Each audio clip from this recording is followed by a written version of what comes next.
me présente, je suis Lucie Boileau, je suis chef de projet alternance et inclusion à l'ABDAS et je suis avec Nassera. Bonjour, je suis Nassera Dilmi, également chef de projet alternance et inclusion à l'ABDAS au sein de la direction adjointe à l'alternance et à l'inclusion. C'est mnémotechnique, c'est pratique.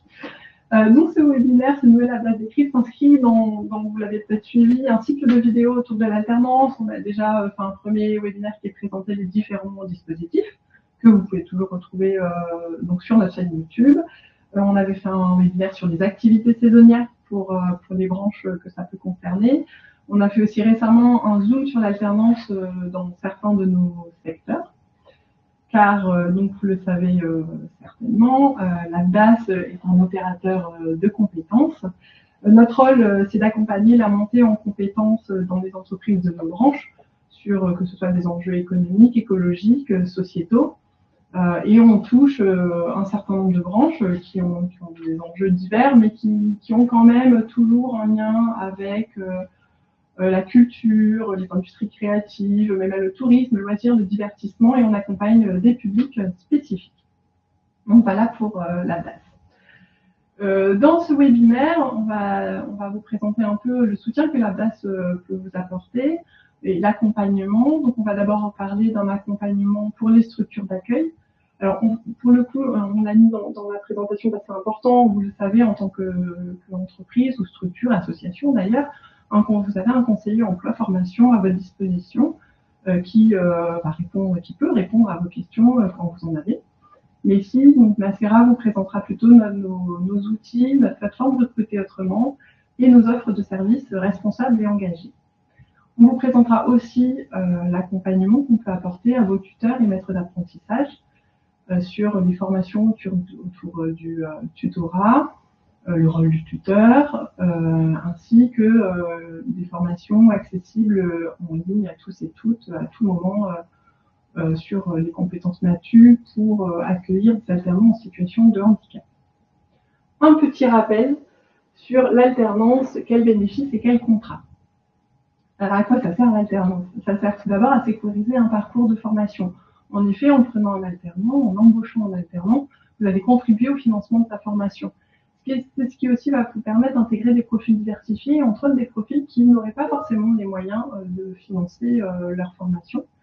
Ça va vous permettre de valoriser l'expérience de vos équipes face à ces nouvelles personnes que vous allez accompagner et parmi les tuteurs, détecter potentiellement les futurs managers. C'est vrai que le tutorat, c'est déjà une première expérience d'encadrement et permettre à vos équipes et à vos tuteurs, en présentant ces savoir-faire, de préserver vous-même vos façons d'exercer vos métiers au sein de votre entreprise ou votre structure. Il y a deux types de contrats de travail qui ont des points communs, c'est-à-dire le contrat de professionnalisation et le contrat d'apprentissage. Donc, le premier point commun, c'est la modalité, qui est l'alternance, où on va alterner des périodes où on travaille en apprenant et d'autres où on apprend en travaillant. L'objectif de ces contrats est toujours l'acquisition d'un diplôme ou d'un titre à finalité professionnelle dans le cas du contrat de professionnalisation. Et on a eu là les derniers chiffres de l'intégration suite à des contrats de pro ou de contrats d'apprentissage. Et on voit que des personnes qui ont fait une alternance, à 81% en fin d'alternance, sont en emploi. Et pour la moitié, c'est dans leur entreprise d'accueil. Pour faire ce contrat, il faut quatre personnes, c'est-à-dire l'employeur quand même, qui va être la structure ou la personne qui va embaucher l'alternant. L'alternant, évidemment, il faut quelqu'un quand même qui souhaite se former et qui a envie de développer cette expérience professionnelle. Un tuteur ou maître d'apprentissage, on l'appelle maître d'apprentissage pour les contrats d'apprentissage, qui va être le salarié qui va suivre cet alternant. Et évidemment, un établissement de formation qui va accompagner l'alternant pendant toute sa formation, qu'elle soit pratique et théorique, dans l'entreprise. Pour comparer ces deux types de contrats, donc vous le verrez dans le PDF, nous avons un petit guide comparatif entre les deux contrats et vous pourrez aussi aller voir sur notre base de données, nous avons beaucoup plus nous avons des petits guides pour présenter ces types d'alternance. L'alternance, un dispositif vertueux, d'accord, pour la structure d'accueil, qui va pérenniser des compétences, qui va diversifier les fonctions des salariés. C'est aussi l'occasion de proposer à des salariés d'autres fonctions que celles qu'ils occupent actuellement. Ça va créer du lien entre les générations, ça permet de se rencontrer. L'enjeu, c'est de contribuer à la réussite de vos salariés, que ce soit la réussite de votre tuteur ou la réussite de votre alternant. Le tuteur, lui, va être là pour présenter son savoir et son savoir-faire. Il va certainement développer des compétences relationnelles, pédagogiques et managériales. Ça va l'obliger à expliquer ce qu'il fait et pourquoi il le fait. Et des fois, quand ça fait longtemps qu'on fait un métier, on le fait parce que c'est comme ça qu'on fait. Et quand on est obligé de nouveau de verbaliser, ça permet de développer un peu ses compétences, au mettre des mots et de les intégrer différemment. Il va aussi ouvrir son réseau professionnel en rencontrant potentiellement d'autres tuteurs, s'il a la chance d'avoir des rencontres avec l'organisme de formation, mais aussi rencontrer les formateurs et être en lien avec eux et pouvoir aussi avoir une vision de ce qu'on enseigne à un temps donné dans son métier et peut-être apprendre de tutorer des nouvelles technologies, des nouveaux outils qu'il lui va découvrir au sein de sa formation. L'alternant, lui, va avoir la chance d'avoir un professionnel qui va le suivre tout au long de son parcours et qui va pouvoir l'accompagner, qui va pouvoir répondre à ses questions, qui va pouvoir lui donner des conseils. Et en principe, plus l'accompagnement est progressif et plus le tuteur est présent, plus aussi l'alternant pourra progresser rapidement et monter plus rapidement en compétences. On vous le rappelle, enfin, l'alternant est un salarié, mais c'est un salarié pas tout à fait comme les autres, c'est une formation. Donc, il signe un contrat de travail, il est salarié, il a les mêmes avantages que les autres salariés de l'entreprise, c'est-à-dire couverture sociale, mutuelle, prévoyance, il est soumis à l'horaire de travail, il doit tenir son poste, il doit être loyal, il doit aussi s'impliquer dans sa formation, c'est-à-dire que dans son contrat, il doit être en formation, il doit aller en cours qui sont du temps de travail. Mais il doit aussi être accompagné tout au long de sa formation. Et on vous le rappelle, c'est quand même à l'issue du parcours de formation qu'il sera pleinement opérationnel et donc bien penser que ce salarié, il faut prévoir une progressivité quand on embauche et dans les premières choses qu'on lui confie. Et donc, je laisse Nacera vous présenter l'accompagnement des structures. Très bien. Merci, Lucille. Recruter et former un salarié en alternance, c'est une façon de s'engager dans un processus de recrutement et de management responsable et engagé qui favorise l'inclusion et la diversification des équipes et des profils dans les entreprises.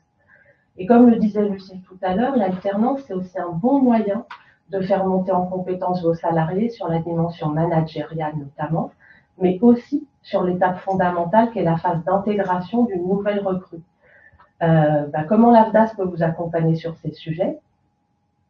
Pour disposer de toutes les clés pour mieux recruter et mieux intégrer, nous avons la plateforme Recruter Autrement.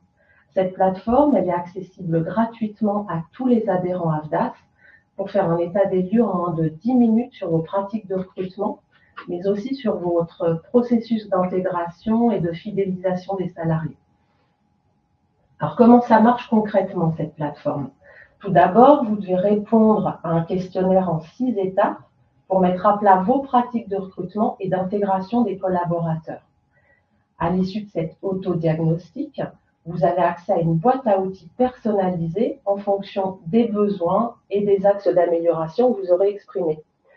Cette plateforme, elle vous permet de monter en compétences en vous outillant de façon très opérationnelle avec des méthodes et des fiches outils pour recruter mieux, pour recruter plus loin, mais aussi pour intégrer de façon durable de nouveaux arrivants. Donc là, on vous a mis des exemples de fiches outils qui sont accessibles en fait sur la plateforme.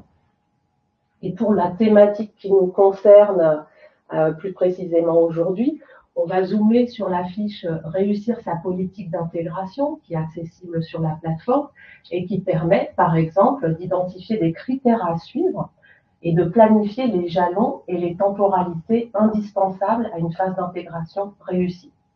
De la même manière, le guide « Évaluer l'accueil et l'intégration d'une nouvelle recrue » vous permettra de connaître et de comprendre les indicateurs clés à suivre pendant la période d'intégration pour diminuer le turnover et pour fidéliser vos équipes.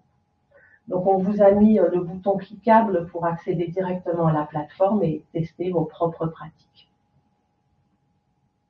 On peut passer à la slide suivante. Merci beaucoup. Pour accompagner votre développement, vous pouvez aussi accéder à nos offres de services AFDAS. Nous mettons à votre disposition 7 offres de services responsables et engagées, organisées en grandes thématiques qui vous permettent d'agir en fonction de vos enjeux et de vos besoins. Ces offres de services, telles que agir en faveur de l'égalité professionnelle, agir en faveur du handicap ou encore agir en faveur de l'inclusion, s'avèrent très pertinentes et adaptées pour réussir à intégrer et à manager toute typologie de personnes et de profils dans l'entreprise, pour bâtir aussi un cadre de vie propice à la fidélisation et pour combattre les inégalités professionnelles. Toutes nos offres de services sont organisées en 3 axes structurants pour mieux vous repérer. Un premier axe, un premier niveau, on va dire, pour vous sensibiliser aux enjeux de la thématique, en vous permettant d'accéder à une bibliothèque de ressources et d'outils en accès libre. L'axe se former, où vous aurez accès à des formations ciblées et animées par des prestataires experts et présents sur tout le territoire. Enfin, un troisième axe, accompagné, où l'on vous propose des prestations d'accompagnement sur mesure, dispensées par des cabinets experts en stratégie RH, qui vous apporteront l'appui, les conseils et les outils pratiques au quotidien. Alors attention, cette troisième brique accompagnée, il s'agit d'accompagnement et pas de formation. Donc, on est bien sur un accompagnement sur mesure qui s'effectue à l'issue d'un pré-diagnostic qui est assuré par un cabinet de consultants. Et ce pré-diagnostic vous permettra ensuite de définir et de mettre en œuvre un plan d'action adapté à vos enjeux RH. On peut passer à la slide suivante. Merci beaucoup. Alors, quels sont les bénéfices de ces offres de services responsables et engagés? Là aussi, on a un triangle vertueux. Avoir recours à ces offres, en fait, vous permet de développer votre activité de façon plus durable et plus responsable. Elle vous permet d'attirer, de fidéliser et de fédérer vos salariés qui partagent vos engagements. Et enfin, elles vous permettent de favoriser un environnement de travail très sécurisé. Donc, pour résumer, nos offres de services responsables et engagés, ainsi que la plateforme Recruter Autrement, concourent à booster votre performance, votre développement et à vous démarquer en renforçant votre attractivité et votre marque employeur. Et je laisse la parole à nouveau à Lucie. Merci. Donc moi, je vais vous parler de l'accompagnement du tuteur. Donc là, on va reprendre. Donc on était sur l'accompagnement de votre structure. Donc comme vous l'avez vu, avec une plateforme, des offres de services qui conjuguent à la fois de la formation et de l'accompagnement du cabinet de conseil.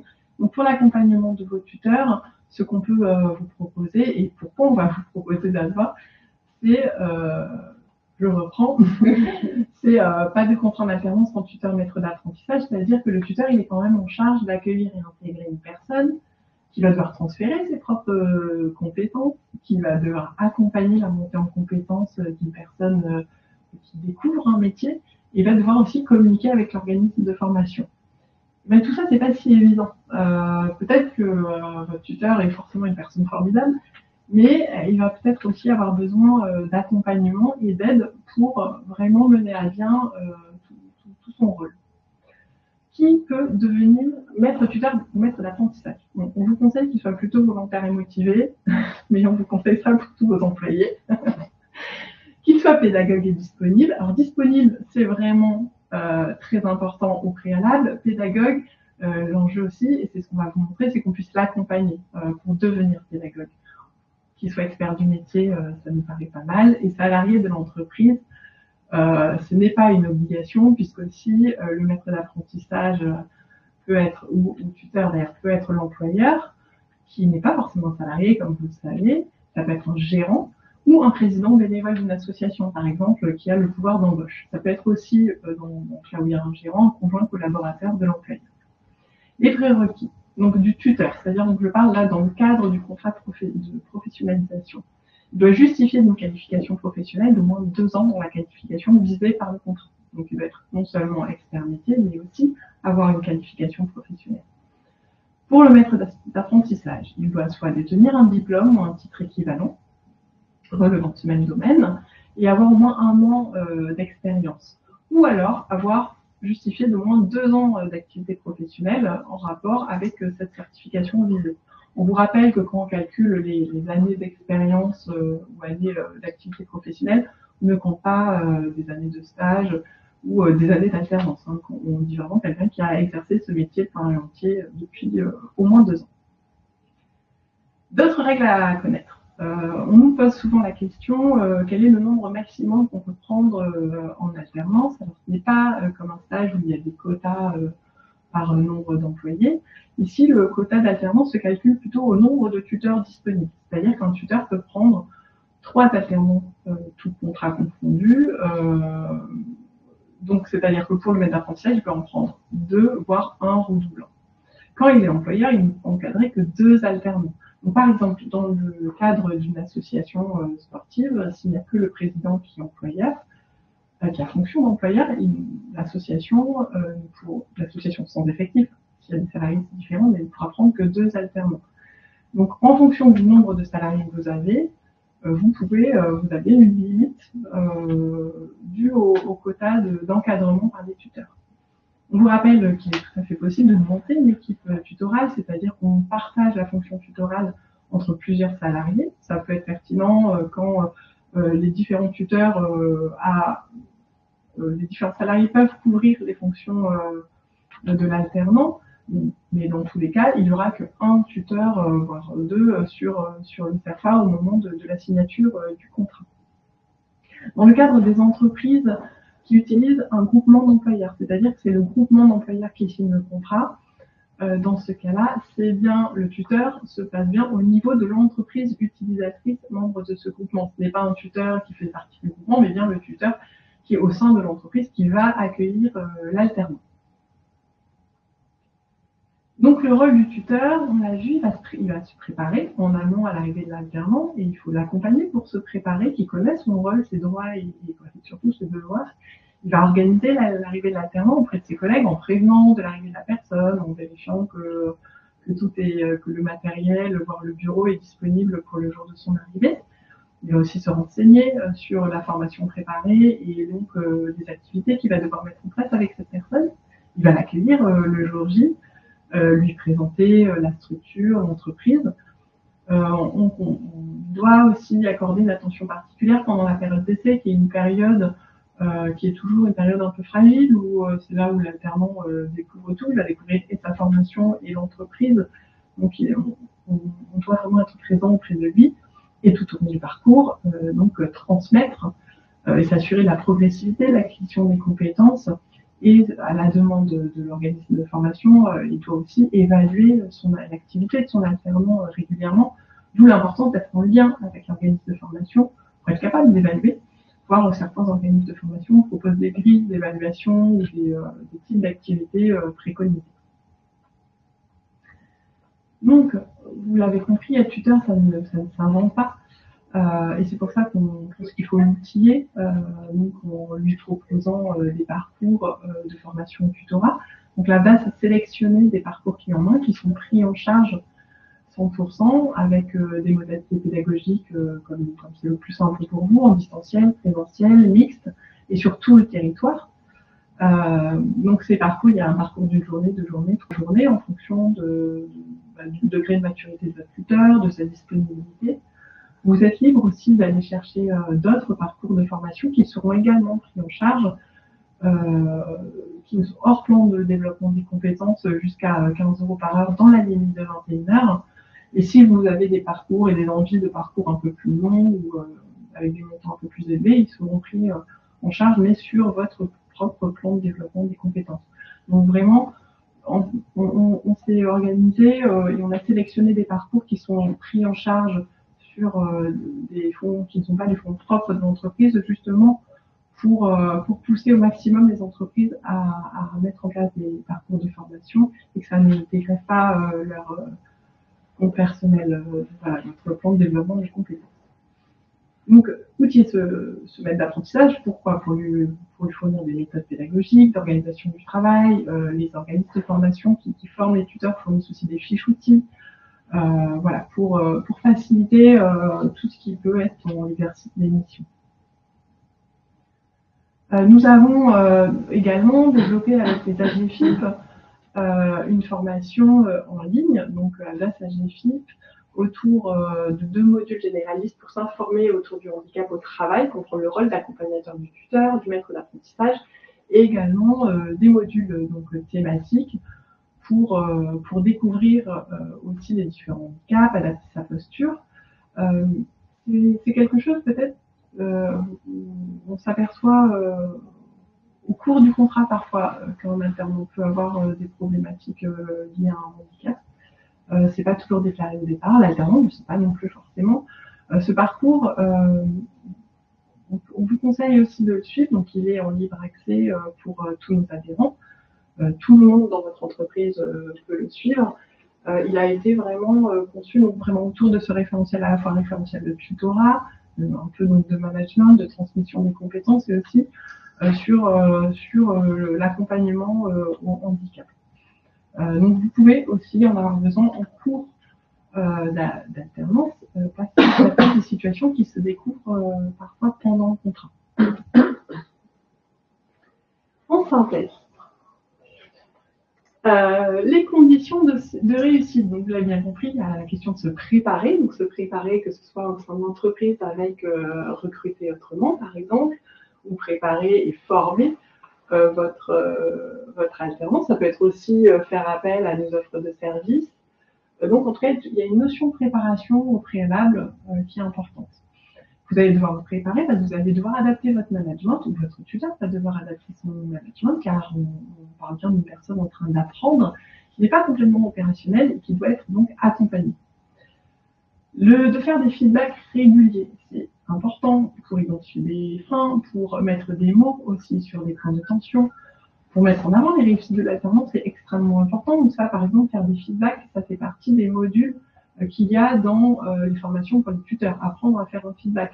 Et ça, c'est des formations hyper importantes parce qu'apprendre à faire un feedback pour son alternance, c'est apprendre à faire un feedback pour n'importe quelle personne dans son équipe.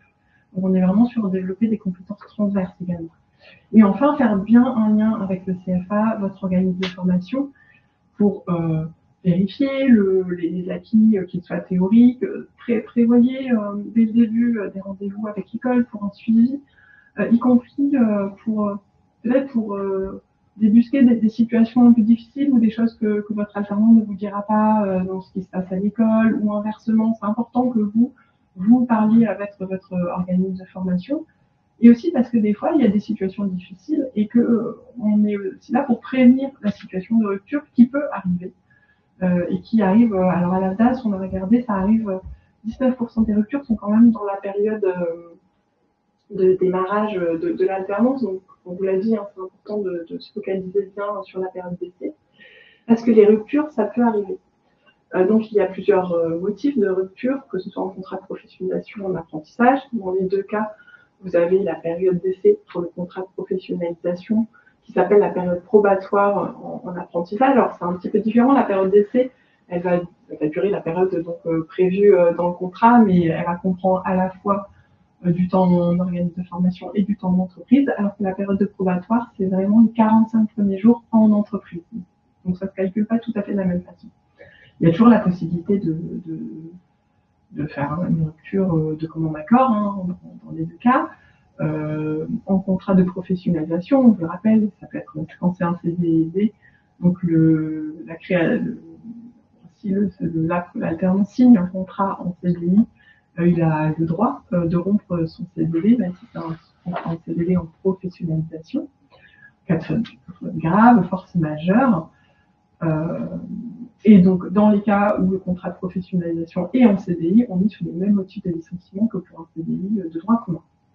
Dans l'apprentissage, donc je vous ai expliqué, la période probatoire est un petit peu différente, le commun accord est toujours possible. À l'initiative de l'employeur, ça va être pour cause de faute grave, inaptitude physique, exclusion définitive de l'apprenti du CFA, cas de force majeure, décès d'un employeur maître d'apprentissage dans les cadres où c'est une entreprise unipersonnelle, et à l'initiative de l'apprenti en cas d'obtention du diplôme. Vous savez, parfois, des contrats d'apprentissage peuvent durer un petit peu plus longtemps, par sécurité après l'obtention du diplôme, et une fois qu'il a son diplôme, l'apprenti a le droit de rompre son contrat. Dans le cadre de l'apprentissage, et seulement dans le cadre de l'apprentissage, vous avez aussi un recours à la médiation. Donc vous avez bien sûr, s'il existe un service RH de votre entreprise, vous avez aussi en médiateur pensé aux formateurs référents dans le centre de formation par apprentissage ou l'organisme de formation. Mais il y a aussi le médiateur de l'apprentissage qui, en cas de litige, peut vous accompagner et vous aider à trouver une solution à l'amiable au problème. La médiation, c'est une étape obligatoire en cas de rupture du contrat à l'initiative de l'apprenti après les 45 premiers jours de formation. Pour savoir ou pour contacter le médiateur, vous pouvez contacter la CCI de votre région parce que c'est un service qui est régionalisé. Nous vous avons mis aussi dans cette slide, et vous l'aurez, le guide de sécurisation des parcours en apprentissage qui a été mis en place par la région PACA. Donc il s'adresse à toutes les régions, mais c'est vrai que c'est la région PACA qui l'a mis en place et il est assez intéressant et peut aussi vous donner des pistes en cas pour sécuriser les parcours et l'apprentissage. Enfin, on arrive à la fin de notre webinaire. Donc, je vous rappelle ce que vous connaissez peut-être, notre boîte à outils de l'alternance. Donc, nous avons des ressources sur notre site à votre disposition. Nous avons, vous connaissez peut-être déjà, si vous avez déjà votre alternant, un calcul alternance qui vous permet de simuler les coûts contrats et de vérifier, par exemple, s'il y a des restes à charge dans le cas de certains montants de formation ou même en fonction de l'âge de votre alternant. Vous savez, dans le contrat d'apprentissage, les contrats de pro, en fonction de son âge, de sa formation, les rémunérations peuvent être différentes. Donc, pour ça, vous avez le calcul alternance qui vous simule votre contrat. Et la carte apprentissage, alors vous l'avez peut-être aussi déjà utilisée, c'est la cartographie de l'offre de formation en apprentissage qui vous permet de trouver, donc de vous mettre en contact avec des CFA de votre région en fonction des métiers auxquels ils forment. On l'a peut-être évoqué rapidement, donc l'ABDAS est présente sur différentes régions. Donc nous avons des délégations à votre service et des conseillers emploi formation dans toutes ces délégations qui sont donc implantées localement. Vous voyez les différentes implantations sur cette carte. Si vous avez une question, besoin d'un accompagnement, vous pouvez contacter directement votre conseiller emploi formation si vous le connaissez. Si vous ne le connaissez pas, on vous conseille de le contacter depuis la rubrique de votre adhérent, rubrique demande de contact. Donc, ça sera directement dirigé vers le conseiller emploi formation ou un autre service de la place d'ailleurs en fonction de votre question. Et vous pouvez aussi nous appeler au numéro qui s'affiche du lundi au vendredi. Nous avons également à votre disposition une enquête alternance. Donc vous pouvez flasher le code ou cliquer sur le lien quand vous recevrez le PDF. Donc, c'est une enquête alternance où vous pouvez aussi poser vos questions, dire où c'est que vous en êtes de votre alternance pour pouvoir être rappelé. Donc, en fonction de vos réponses dans l'enquête alternance, c'est communiqué à votre conseiller emploi formation qui pourra vous rappeler pour répondre à vos questions si vous en avez ou vous proposer un accompagnement spécifique, une offre de service, vous réexpliquer aussi comment ça se passe pour la formation des tuteurs, pour aller sur votre plateforme, recruter autrement, bref. N'hésitez pas à poser vos questions aussi via ce formulaire si vous le voulez. Donc ça y est, nous avons déjà fait un bon tour de notre présentation. Je ne sais pas si vous avez déjà des questions, je n'ai pas eu encore le temps de le voir. Si on a déjà des questions. Alors, pouvez-vous préciser les alternatives de conditions à remplir si le maître de stage n'est qu'auto-entrepreneur régulier de l'entreprise, notamment pour les clubs sportifs qui ont des fonctionnements avec des besoins irréguliers en quantité toute l'année. Donc, si je comprends bien, c'est vous parlez d'un cas où, en fait, la structure qui veut employer en alternant n'a pas de salarié en tant que tel, mais embauche un auto-entrepreneur qui n'est pas salarié de la structure. Moi, j'ai compris ça. Donc, je réponds là-dessus. Si la personne qui va encadrer l'apprenti n'est pas salarié ou n'a pas une fonction d'employeur dans la structure, il ne peut pas être officiellement tuteur. Il pourra faire partie de l'équipe tutorale, mais il ne peut pas être tuteur. Donc, ça veut dire que j'imagine qu'on parle peut-être d'une association sportive. que dans ce cas-là, le tuteur devrait être la personne qui a une fonction employeur, donc a priori le président de cette association. Je ne sais pas. Donc, typiquement, pour ce type de questions, donc là, moi, je réponds en fonction de ce que j'ai compris. Et n'hésitez pas à contacter votre conseiller emploi formation. Et donc, pour l'instant, je ne vois pas d'autres questions. Donc, on va attendre peut-être la personne. J'ai vu qu'elle était en train d'écrire sur le chat pour compléter sa question. Mais donc voilà, est-ce que d'autres personnes ont des questions? Nous, on en a une. En attendant, si ça peut vous permettre de réfléchir à d'autres questions, nous, on a une question. Donc, est-ce que vous... voilà. Quel est votre niveau de connaissance de l'alternance? C'est pour nous permettre aussi de régler un peu nos bases d'écrits. De voir, super, des personnes. Donc, tout le monde connaît un peu.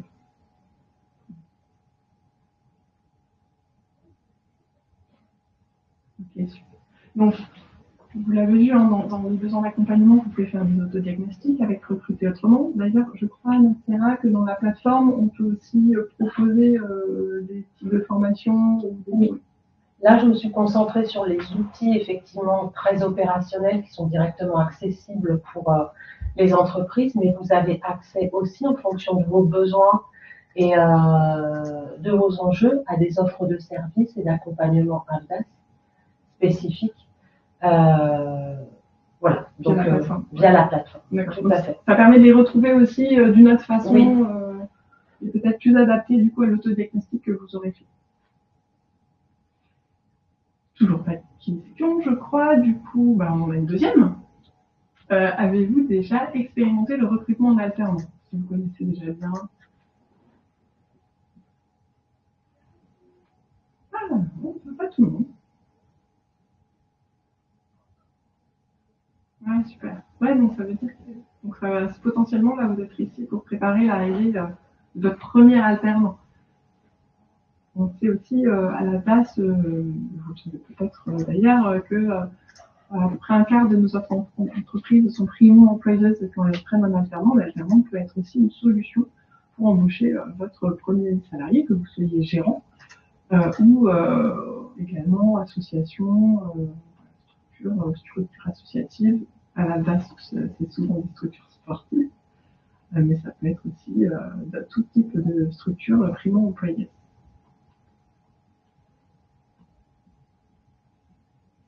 Ouais, les autres répondent dans le chat, un complément de...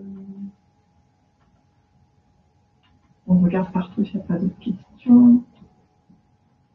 Non.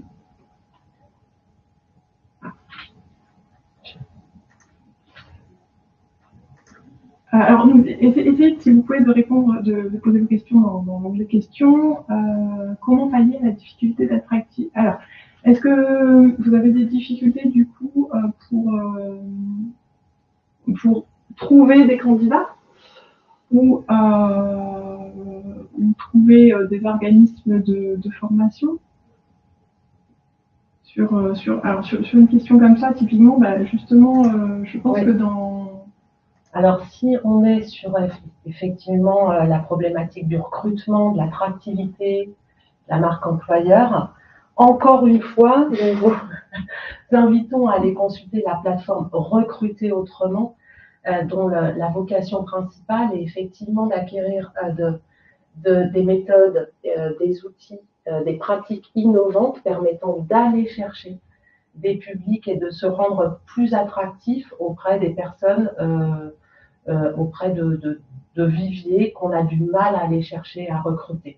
Donc, je vous invite, Florence, à aller consulter la plateforme Recruter Autrement, à vous tester et à nous faire un retour, parce que on est curieux. On est curieux. Vous avez aussi la cartographie des organismes de formation. Ça peut être aussi une solution d'aller regarder les organismes de formation autour de l'implantation de votre structure et directement transmettre les offres auprès des CFA qui sont quand même extrêmement preneurs pour aussi placer leurs candidats, placer leurs étudiants. Donc la cartographie peut être un outil en plus, mais d'ailleurs je pense qu'on la recrute autrement. Oui, tout à fait.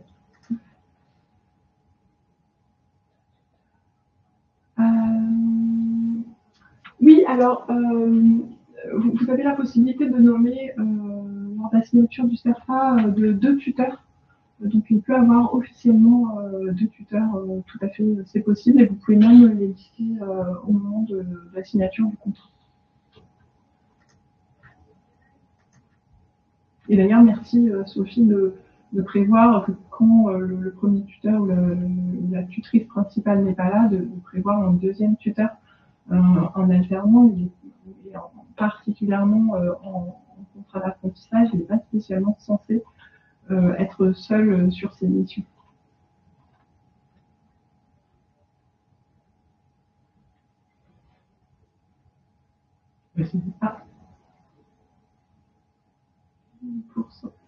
Quel est le pourcentage de temps de travail nécessaire au tuteur? Vous parlez pour accompagner l'apprenant. Je ne pourrais pas vous donner un temps de travail.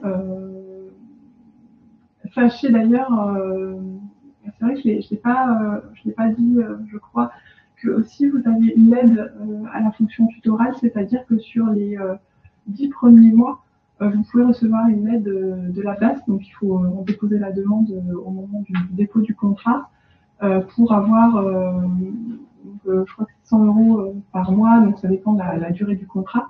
Mais vous pouvez avoir une aide à la fonction tutorale pour les entreprises de moins de 11 salariés. Donc qui fait une hauteur de 1 000 €, c'est aussi pour compenser la perte de temps de travail du tuteur sur ses fonctions de travail, et pour qu'il ait aussi la possibilité de se détacher de son travail pour accompagner l'alternant. Après, le pourcentage de temps de travail, je vous avoue... On peut dire que ça dépend aussi du tutoré, du profil du tutoré. Donc, on n'a pas de réponse type à apporter effectivement sur cette question-là. Ça dépend des missions. Et ça dépend des missions qui lui seront affectées aussi. Ouais, tout à fait.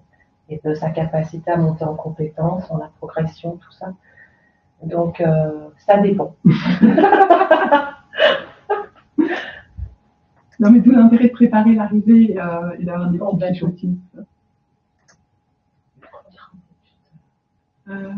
Alors, donc oui, comme je l'ai dit, donc le tuteur doit être soit salarié de l'entreprise, soit dans le cas, et c'est souvent le cas des associations sportives, ça peut être la personne qui a fonction d'employeur. Donc, s'il a les qualifications pour, ça peut être le président.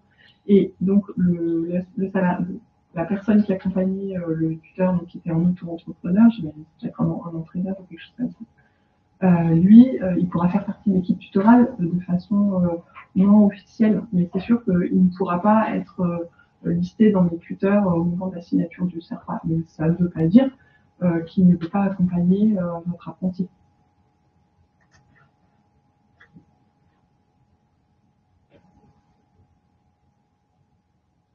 Génial.